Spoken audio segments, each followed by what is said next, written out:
Namaskara. With the blessings of Sri Sri Sugunendra Tirtha Swamiji, I am here today at SKVMC with our very own Sri Nagendra Udapa Acharya. Today I will be asking him some questions about our beloved Sri Madhvacharya. Acharya, who is Madhvacharya? ಗುರುಭ್ಯೋ ನಮಃ. ಒಳ್ಳೆಯ ಪ್ರಶ್ನೆ. ಇನ್ನೇನು ಮಧ್ವನವಮಿ ಬರ್ತಾ ಇದೆ next ಮಂತಲ್ಲಿ. So ನಾವು ಸ್ವಲ್ಪ ಮಧ್ವಾಚಾರ್ಯರ ಬಗ್ಗೆ ಅಟ್ಲೀಸ್ಟ್ ಮಕ್ಕಳು ಸ್ವಲ್ಪ ಆದರೂ ಕೂಡ ತಿಳ್ಕೊಂಡ್ರೆ ಒಳ್ಳೆಯದು ನಮ್ಮ ಗುರುಗಳ ಬಗ್ಗೆ ಅಲ್ವಾ. ಹಾಗಾಗಿ ಮೊದಲಿಗೆ ಆಚಾರ್ಯರ ಬಗ್ಗೆ ತಿಳಿದುಕೊಳ್ಳೋಕೆ ಮುಂಚೆ ಗುರು ಅಂದರೆ ಏನು, ನಾವು ಕಾಮನ್ ಆಗಿ ಟೀಚರ್ ಅಂದ್ಬಿಡ್ತೀವಿ ಅಲ್ವಾ, ನಮಗೆ ಪಾಠ ಮಾಡುವವರು ಅಂತ. ನಮ್ಮ ವೈದಿಕ ಸನಾತನ ಸಂಸ್ಕೃತಿಯಲ್ಲಿ ಗುರು ಅನ್ನುವ ಶಬ್ದಕ್ಕೆ, ಆ ವರ್ಡ್ಗೆ ಬಹಳ ಎತ್ತರದ ಸ್ಥಾನ. ಗು ಅಂತ ಹೇಳಿದ್ರೆ ಡಾರ್ಕ್ನೆಸ್ ಅಂತ, ಅಂದ್ರೆ ಕತ್ತಲೆ ಅಂತ ಹೇಳಿ. ರು ಅಂತ ಹೇಳಿದ್ರೆ ದೂರ ಮಾಡುವವನು ಅಂತ, ಅಂದ್ರೆ ಕತ್ತಲೆಯನ್ನ ದೂರ ಮಾಡುವವನು. ನಮಗೆ ಡಾರ್ಕ್ನೆಸ್ ಅಂತ ಹೇಳಿದ್ರೆ ಏನು ಅಂದ್ರೆ ಅಜ್ಞಾನ, ನಾಲೆಜ್ ಇಲ್ಲದೆ ಇರುವಂತಹದ್ದು. ಅಂತಹ ಅಜ್ಞಾನವನ್ನ ರಿಮೂವ್ ಮಾಡತಕ್ಕಂಥವರೇ ಗುರುಗಳು ಅಂತ ಅರ್ಥ. ಹಾಗಾಗಿ ಗುರು ಅಂತ ಹೇಳಿದ್ರೆ ಕೇವಲ ಟೀಚರ್ ಅಂತ ಮಾತ್ರ ಅರ್ಥ ಅಲ್ಲ. ನಮಗೆ ಅಂದ್ರೆ ಒಬ್ಬ ಸ್ಟೂಡೆಂಟ್, ನಾವು ಶಿಷ್ಯ ಅಂತ ಕರಿತೇವೆ. ಒಬ್ಬ ಸ್ಟೂಡೆಂಟ್ನ ಅವನ ಲೈಫ್ಗೆ ಅಂದ್ರೆ ಜೀವನದ ಮೌಲ್ಯವನ್ನ ಎತ್ತಿ ಹಿಡಿತಕ್ಕಂಥವರು, ಮತ್ತೆ ಸಂಸ್ಕಾರವನ್ನ ಕೊಡತಕ್ಕಂಥವರು, ಮತ್ತೆ ಧರ್ಮವನ್ನ ಅಂದ್ರೆ ಯಾವುದು ಸರಿ, ರೈಟಿನೆಸ್ ಯಾವುದು ಸರಿ ಯಾವುದು ತಪ್ಪು ಅಂತ ಹೇಳಿ ನಮಗೆ ಒಳ್ಳೆಯ ದಾರಿಯನ್ನ ತೋರಿಸಿ ಜೀವನದಲ್ಲಿ ಸಮಾಜದಲ್ಲಿ ಒಳ್ಳೆಯ ವ್ಯಕ್ತಿಯಾಗಿ ಬೆಳೆದು ನಿಲ್ಲಕ್ಕೆ ಬೇಕಾದಂತಹ ಮಾರ್ಗದರ್ಶನವನ್ನು ದಾರಿ ತೋರಿಸ್ತಕ್ಕಂಥವನೇ ನಿಜವಾದ ಗುರು. ಇದು ಗುರು ಶಬ್ದದ ಅರ್ಥ. ಆಯ್ತಾ. ಇನ್ನು ಅಂತಹ ಅನೇಕ ಗುರುಗಳು ನಮ್ಮಲ್ಲಿ ಬಂದು ಹೋಗಿದ್ದಾರೆ. ಆಯ್ತಾ.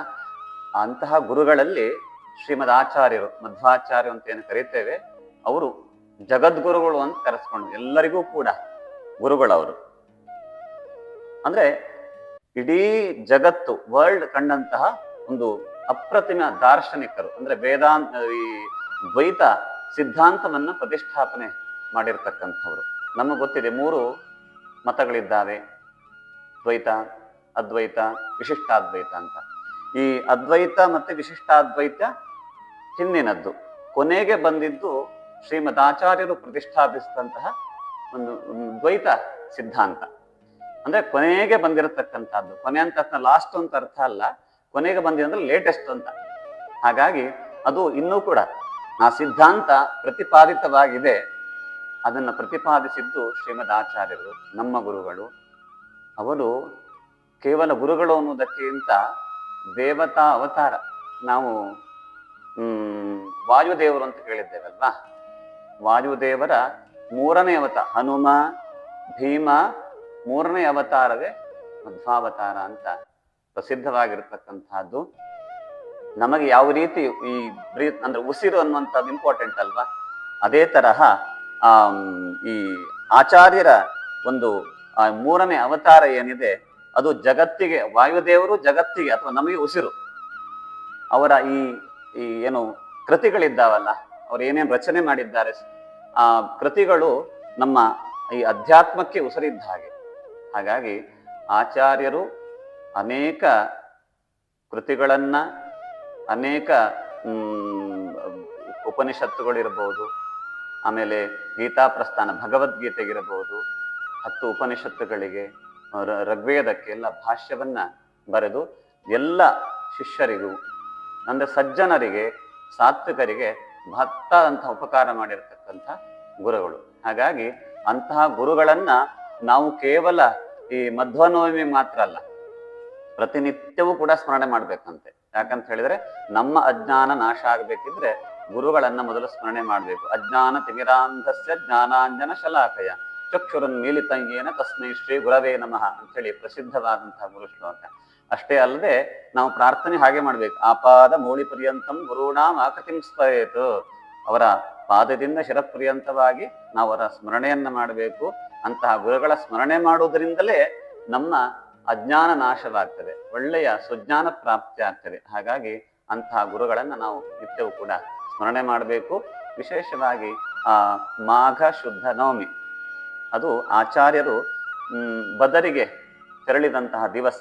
ಹಾಗಾಗಿ ಯಾವ ರೀತಿಯಲ್ಲಿ ವಿಜಯದಶಮಿಯ ದಿವಸ ಅವರ ಜನ್ಮದಿನ ಅಂತೇಳಿ ನಾವು ಜಯಂತಿ ಆಚರಣೆ ಮಾಡ್ತೇವೋ, ಹಾಗೆ ಈ ಮಧ್ವನವಮಿಯನ್ನ ಅವರು ಉತ್ತರ ಬದರಿಗೆ ಯಾತ್ರೆ ಮಾಡಿದಂತಹ ದಿವಸವಾಗಿ ನಾವು ಆಚರಣೆ ಮಾಡಿ ಸಂಭ್ರಮಿಸ್ತೇವೆ.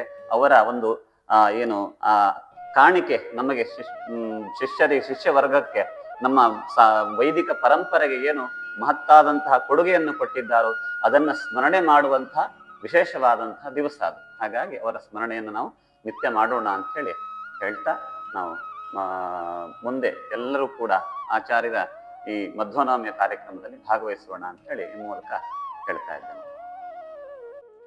What is the meaning of a guru? A guru is the one who removes ignorance and leads you to knowledge. Sri Madhvacharya was a great guru who established the Dvaita school of Vedanta.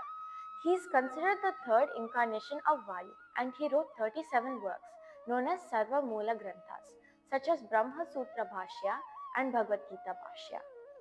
What is the significance of Madhvanavami? Madhvanavami is a sacred day that marks Sri Madhvacharya's divine disappearance and return to Badarikashrama. It celebrates his life, teachings, and the establishment of Dvaita Vedanta. Please join us at our SKVNC temple in celebrating Madhvanavami on January 27th. Shri Krishnarpanamastu.